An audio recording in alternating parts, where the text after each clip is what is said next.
all, how are you doing? Welcome back to this show.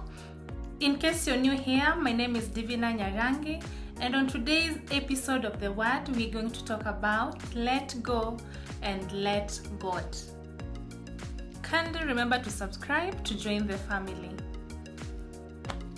So, there was this lady who lived somewhere. So this lady lived with this lady was married and had stayed with the husband for 7 years. 7 years in marriage, and they had a son. I don't know the age, but they had a son together. So the lady stayed with her two sisters. Being a firstborn, so the sisters could come over, especially during the holidays. They help a few house chores, they connect and all that. So at some point, after a long time, the older sister, the lady stayed with her two sisters, so the older sister, let's call her Mary. So Mary came from school. She was in college. So Mary came from school, and she was not okay, and her sister could feel it. But trying to ask her sister, Mary kept her sister away off and ignored her. So Mary continued living her life. After a while, this lady realizes Mary is expecting. So she didn't harass her sister. She just took it positively, kinda. Advised her sister. They sat down, had a conversation, but Mary was not ready to open up about the pregnancy and what had happened.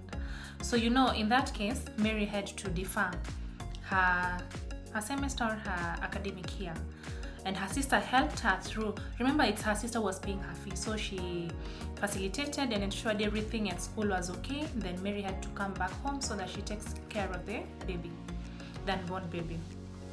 So as much as her sister pursued her so that she knows whatever had happened, Mary was so she didn't take it in. She never wanted to say anything about it. So her sister respected that and just helped her in her pregnancy journey. After the 9 months, actually by the time she was realizing, she was around 4 or 5 months pregnant. So on her 9th month, her sister booked a private hospital for her delivery. So she got Mary ready for the delivery, and of course she informed the husband. All this while they were in communication, of course, and of course the husband was also seeing, but they kept the conversation. They kept Mary as just a family member, no big deal. So on her delivery date, her sister, Mary and her sister went to hospital, and got to hospital, and then Mary's phone was left with her sisters.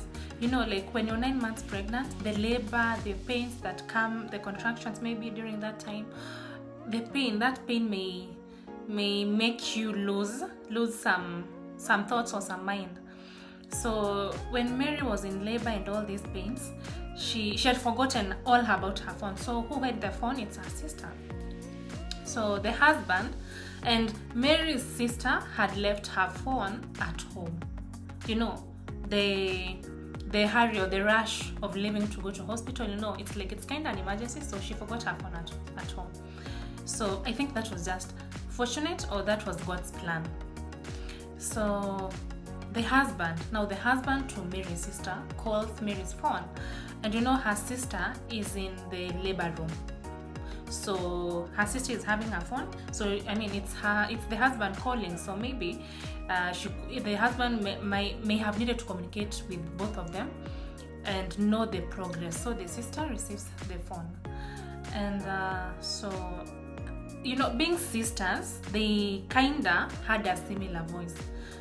I have my two sisters. If you're not keen, you may miss if you don't look at the contact, you may think you're talking to this one while you're talking to the other person. So being sisters, they had kind of similar voices. So Mary receives, her sister receives the phone call, and the husband is like, hi, actually I know the pressure you're having. Kindly don't worry, you'll be out of this, and I promise I'm going to take care of that baby. Kindly don't disclose anything to your sister.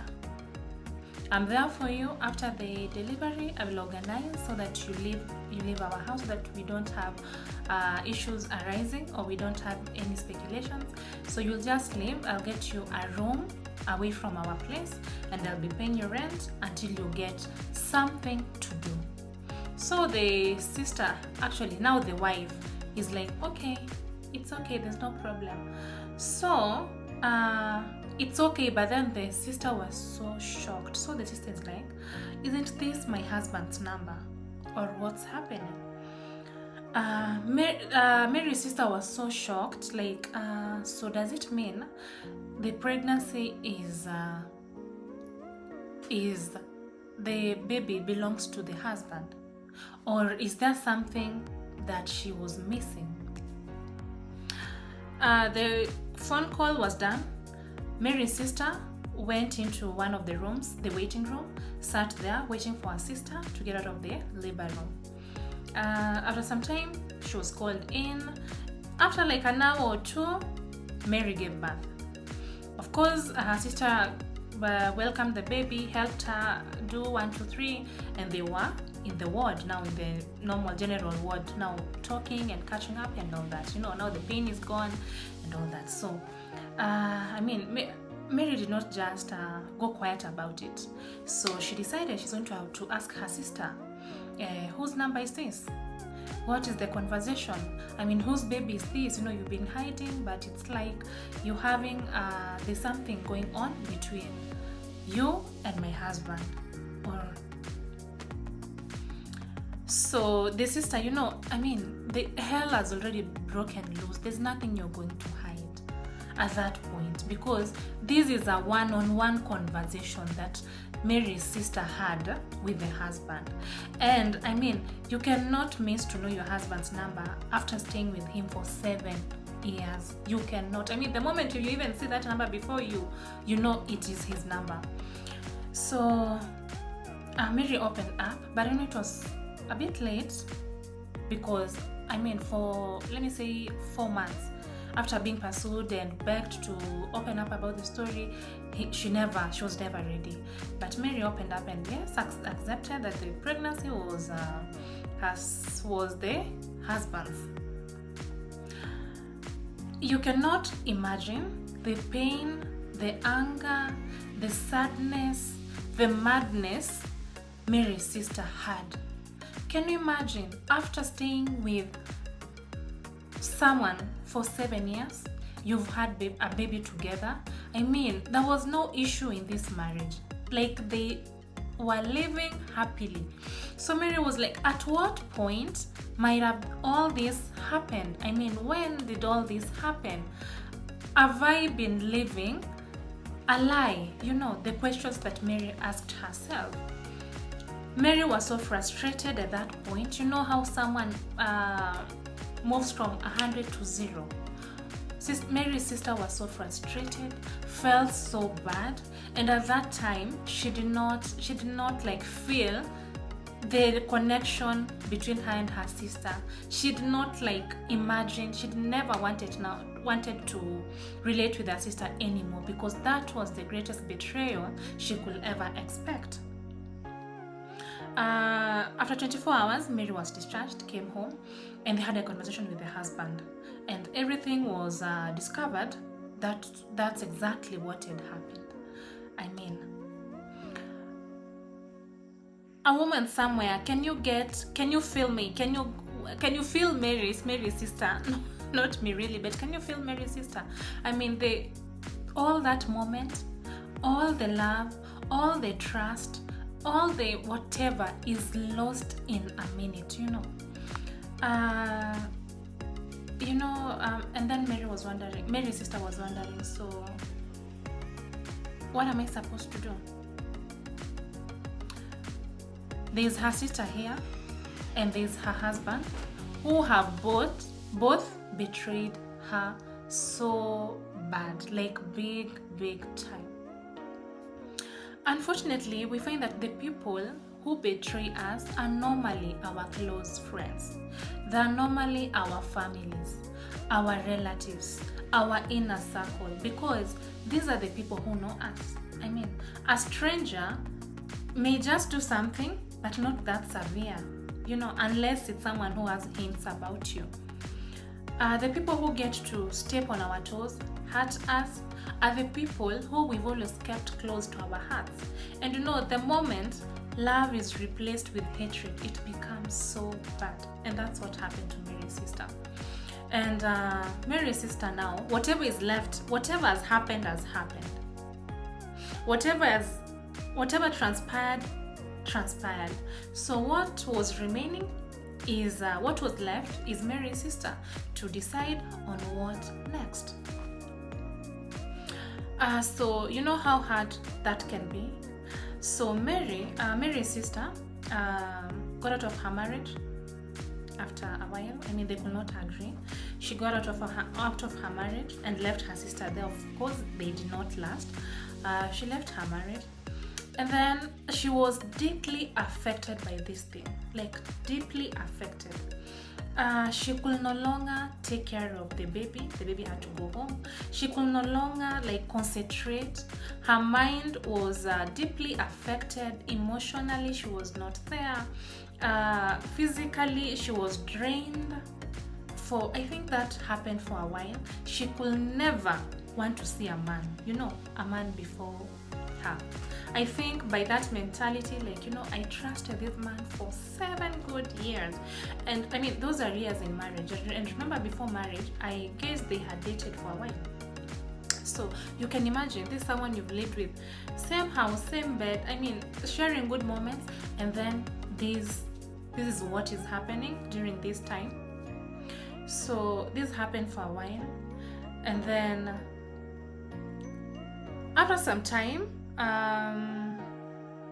Mary needed to get a solution. Mary's sister, needed to get a solution for this. But unfortunately, she could not. Why? The whatever, the burden, the story, whatever had happened was still, she was still holding to whatever had happened. Despite the fact that she was faithful in her marriage, she acted the wife material that was expected. She could do anything, everything for this man, but could not understand how this came to be. I mean, what did I deserve? Why did I do to deserve this? That was the question each and every time. Brethren, just as we said, kindly you can go check on the previous video. Bad things also happen to good people.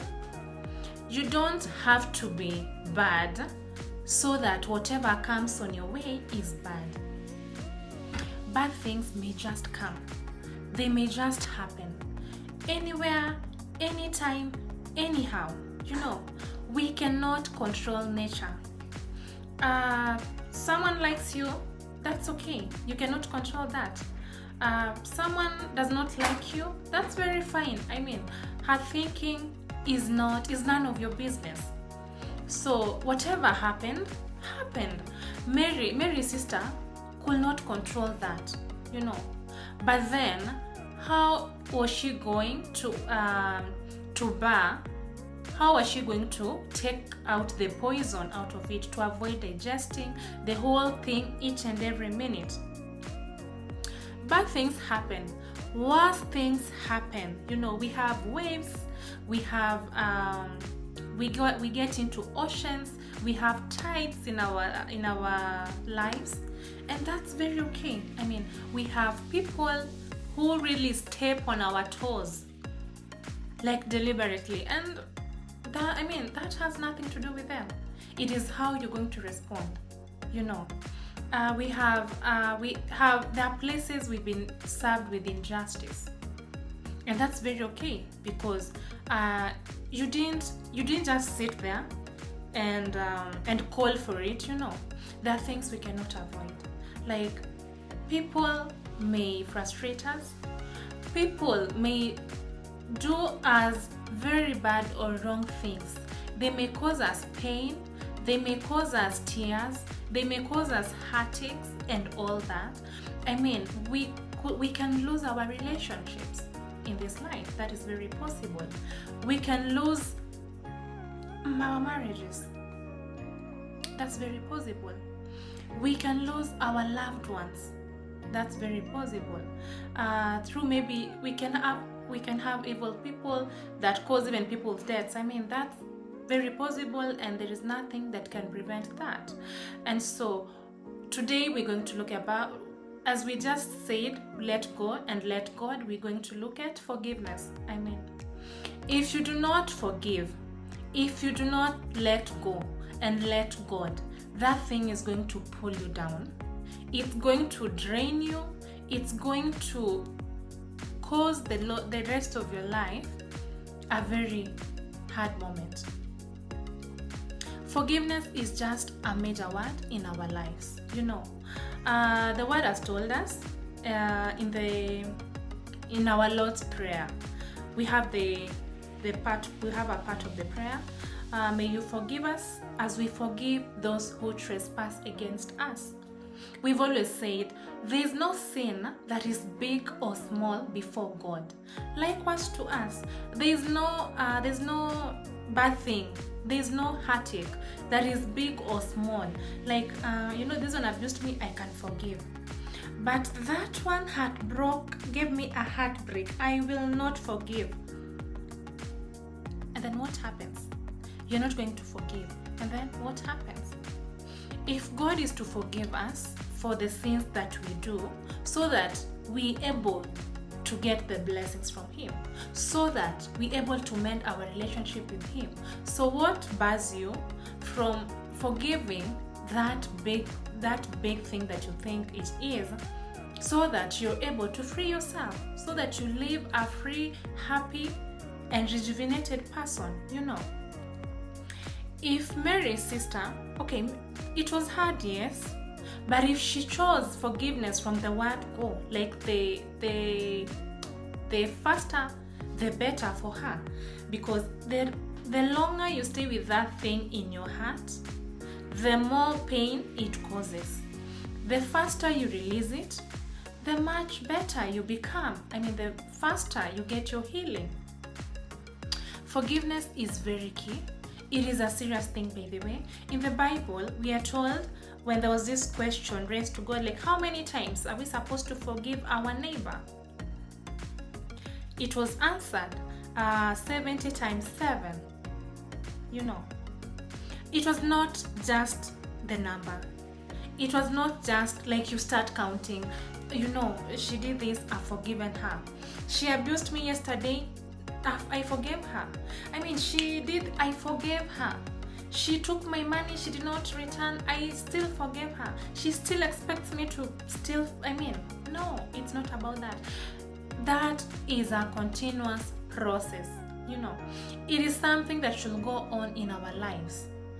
Can you imagine if today God decides, like, that sin of yours is very big. You've disrespected me. You've lied against my name. I'm not forgiving you.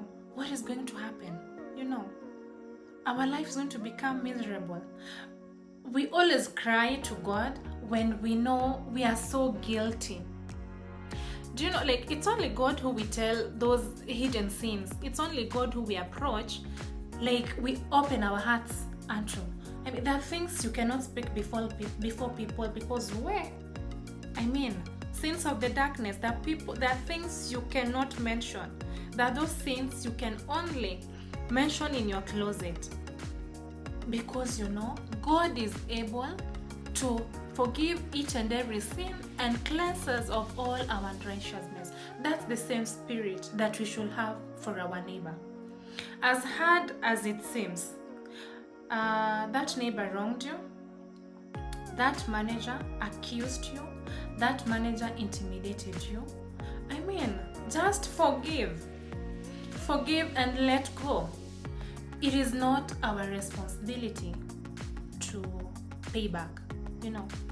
It's not our responsibility to start looking for ways of frustrating others, you know. She took my money and did not return. She took some money using my account. So what do? You decide, I'm going to punish her. I'll also take her card, withdraw some money. God knows exactly on how to deal with your enemies. God knows exactly on how to pay back, on how to give paybacks really well. I mean, it's not your work. Leave it to God. She did this. You felt you were served with injustice at that workplace. You were served with injustice at that home, in that congregation. Leave it to God, because He's a God of justice. You know, there's this group of people that are after you. Leave it to God. I mean, why are you chasing?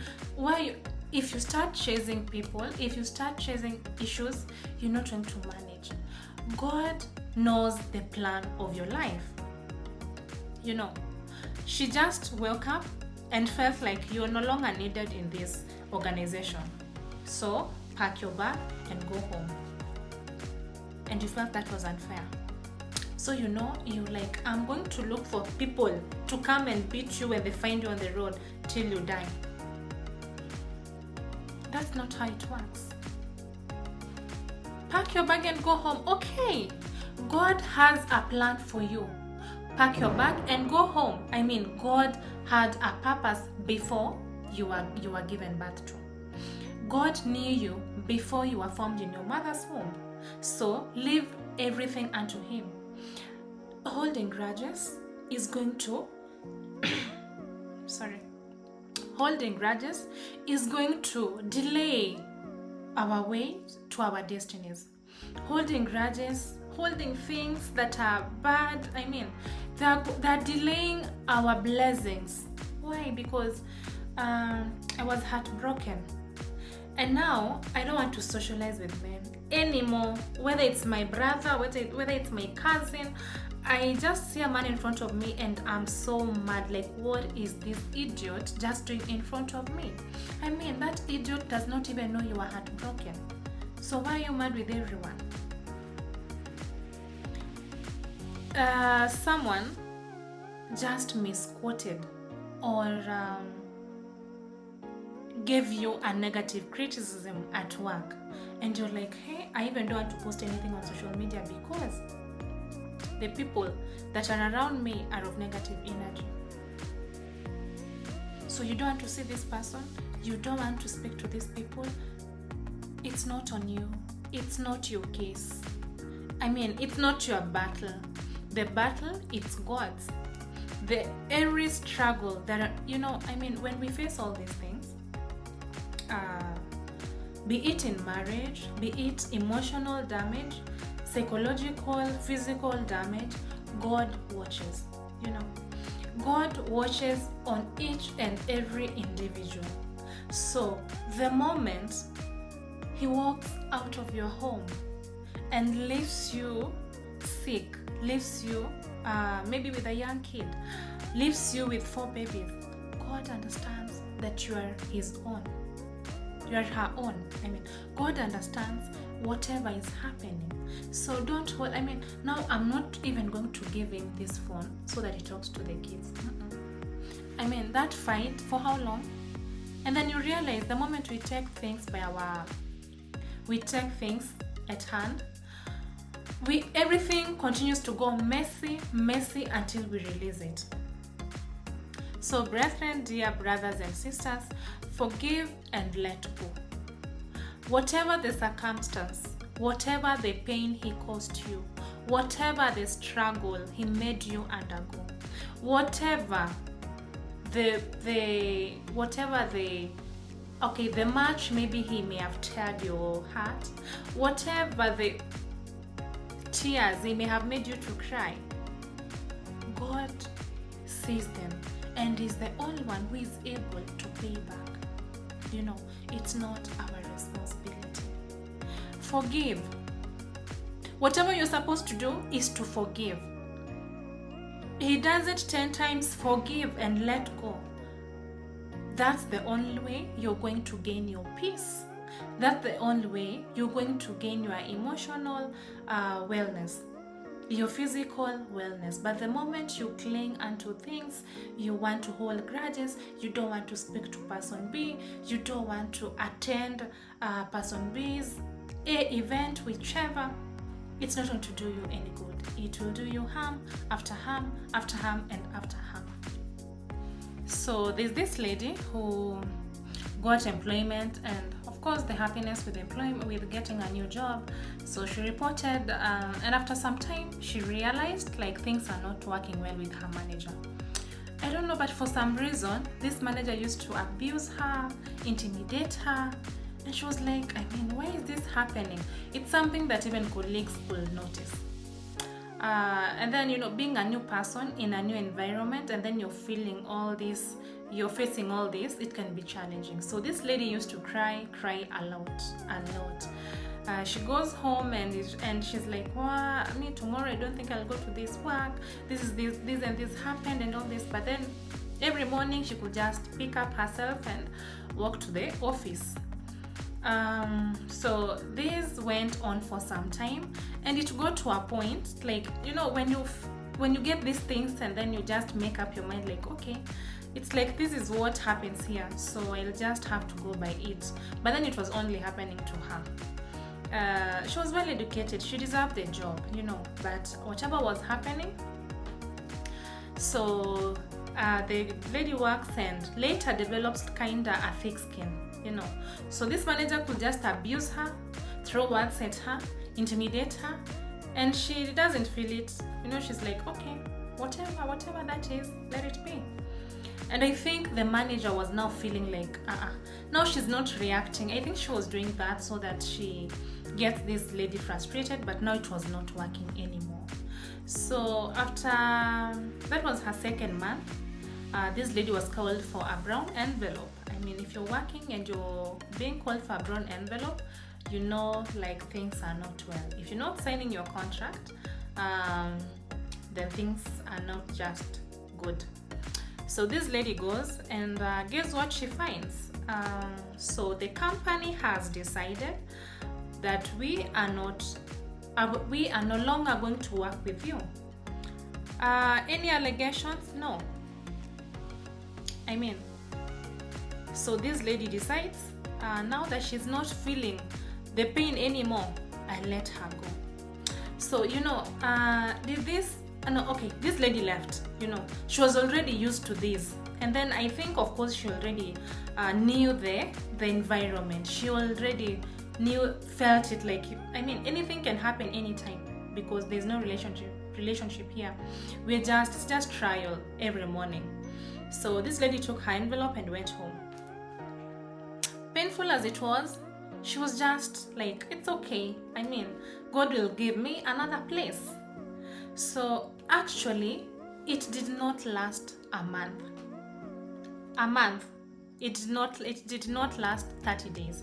This lady was called for a government job, a good government job. So this lady moves from here and joins the government office, and she's so happy about it,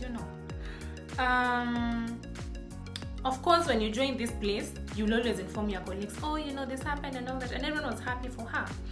Now listen, when this employer was sending this lady away, when she was firing this lady with no allegations, did she expect her to find a better job or find a better environment than where she was? Definitely no. She was sending her away so that she frustrates her more. She sees her in pain, suffering, and all that. But who is God?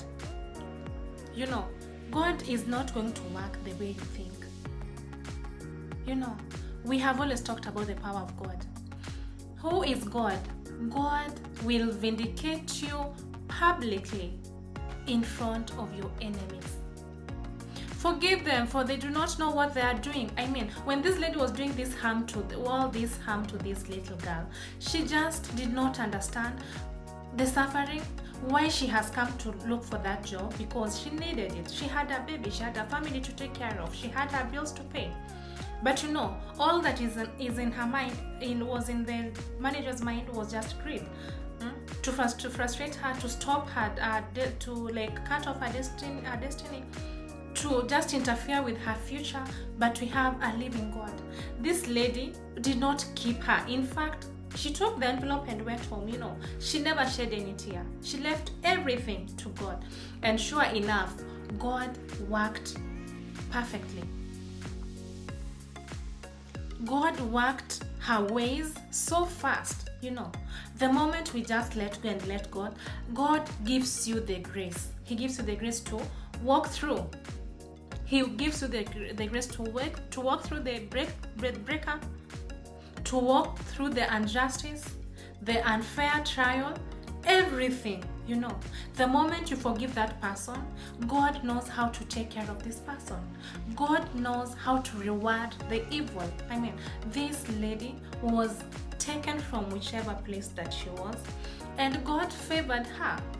And that's what the word tells us. Forgive them and let God deal with them. He will publicly vindicate you in front of your enemies. Did I say privately? No. God will do it publicly. It's all for the glory and honor of His name, so that each and every day His glory, His name shall be lifted in our lives. Thank you guys for clicking. Thank you for watching this video. See you in the next video. Kindly remember to subscribe, comment, and share the video. Bye.